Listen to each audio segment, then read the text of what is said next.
जळगाव शहरात अपक्ष उमेदवाराच्या घरावर गोळीबार, 2 ते 3 राऊंड फायर, जळगाव पोलीस अधीक्षकांसह अधिकारी दाखल। मुक्ताईनगरात अपक्ष उमेदवार विनोद सोनोने यांच्यावर अलीकडेच गोळीबार झाल्याची घटना ताजी असताना जळगावातील तांबापुरा भागातील अपक्ष उमेदवाराच्या घरावर सोमवारी पहाटे 4 वाजता अज्ञातांनी गोळीबार केल्याची माहिती समोर आल्याने खळबळ उडाली आहे। सोमवार दिनांक 18 नोव्हेंबर रोजी पहाटे 4 वाजता अज्ञातांनी गोळीबार केल्याची माहिती अपक्ष उमेदवार अहमद हुसेन शेख यांनी पोलिसांना दिली असून त्या दृष्टीने आता तपासाला सुरुवात करण्यात आली आहे।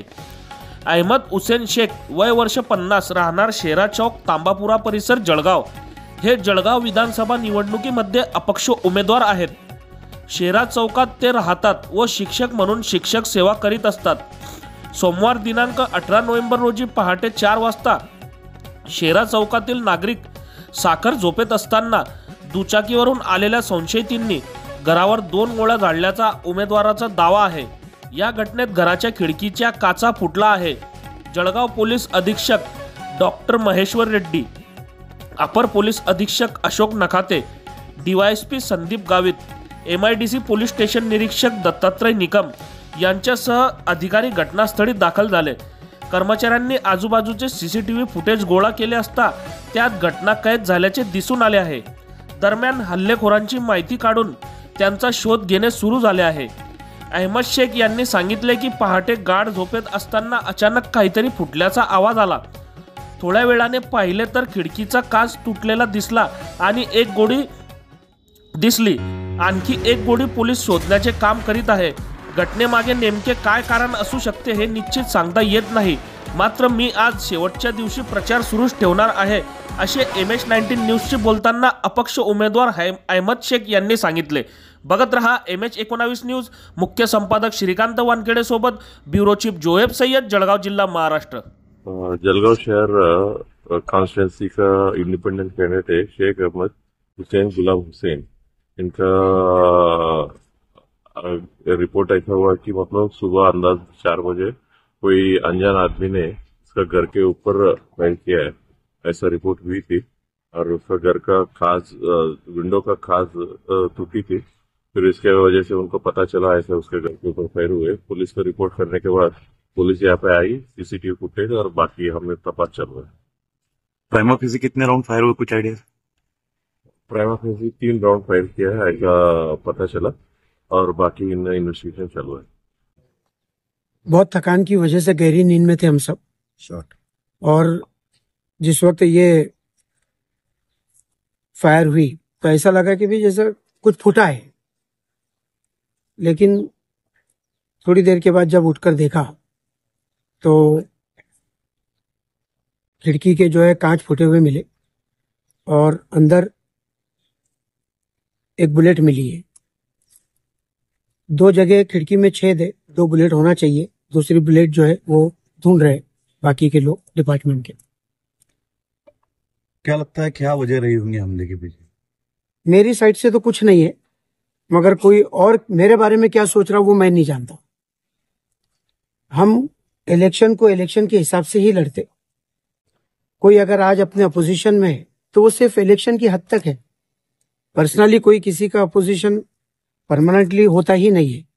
और मैंने पूरे इलेक्शन के कैंपेन में जलगांव शहर के डेवलपमेंट पर ही अपनी बात रखा। मुझे ऐसा लगता है कि जिस तरीके से मैं बिल्कुल क्लियर स्टैंड के साथ ये इलेक्शन कंटेस्ट कर रहा हूं, तो सभी ने वैसे ही करना चाहिए और पॉसिबल है कि वैसे ही कर रहे। लेकिन फिर भी कुछ ऐसे लोग हैं कि जो इस तरीके की बुज़दिलाना हरकत कर रहे, ये अच्छी बात नहीं है।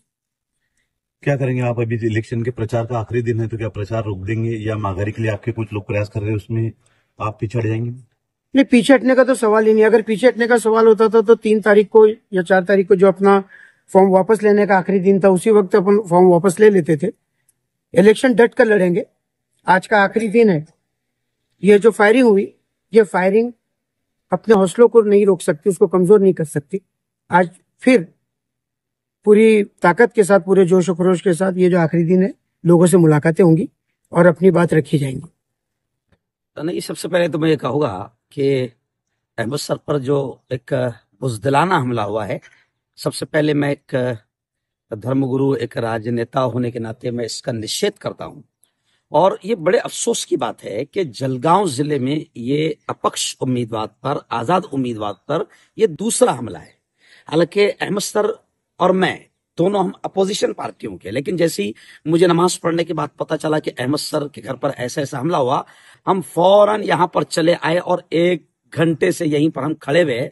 मकसद सिर्फ हमारा ये है कि एसपी साहब आए, पुलिस के तमाम अधिकारी आए, हम उनसे बात करें और इसके निषेध के साथ साथ कड़ी कार्रवाई की हम मांग करें। हमें खुशी है हमारे इलाके के पीआई निकम साहब, हमारे गाविद साहब, ऐसे एसपी साहब, पूरा डिपार्टमेंट यहाँ पर आया, इस बात पर हमें खुशी है। लेकिन अब हम उम्मीद करते हैं डिपार्टमेंट से कि आज ही इस मामले को सामने आ जाना चाहिए। जो भी आरोपी है उसका जो भी मकसद है, डराने का, खौफ का, धमकाने का, वो सारी चीजें सामने आना चाहिए। और हमारा मेहरून इलाका बड़ा अमन वाला इलाका है, शांतिप्रिय इलाका है। यहाँ पर ऐसी घटना हुई है, इससे हमें बड़ा अफसोस भी हो रहा है और दुख भी हो रहा है इसका।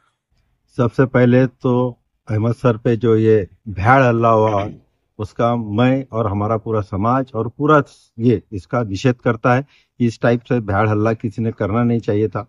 रही दूसरी बात कि ये दूसरी घटना जलगांव जिले में भी इलेक्शन के दौरान अपक्ष उम्मीदवार पर फायरिंग करना, ये किसी तरह से हम जलगांव वाले बर्दाश्त नहीं करेंगे।